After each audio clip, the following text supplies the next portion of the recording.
Welcome to My Tech Space, your ultimate guide for all your tech-related issues. In this video, we are going to learn how to hide online or active status on Viber. Now guys, just quickly before we dive into the process, please make sure that your internet connection is stable. So without further delay, let's get into this. Open your Viber app on your device at first.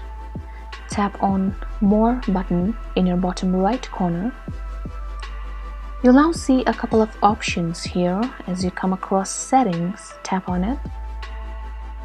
Then on the second option, you will see Privacy. Press on it and you will see many options here. Now uncheck this Share Online Status to hide your online status.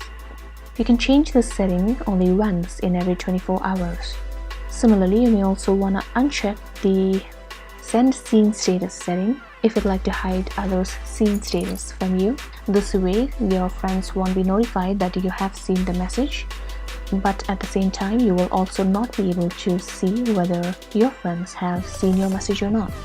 So that's all that there is to it, guys. I hope the video was helpful to you. For more technical and informative videos, please go ahead and like, comment, and subscribe to my TechSpace channel.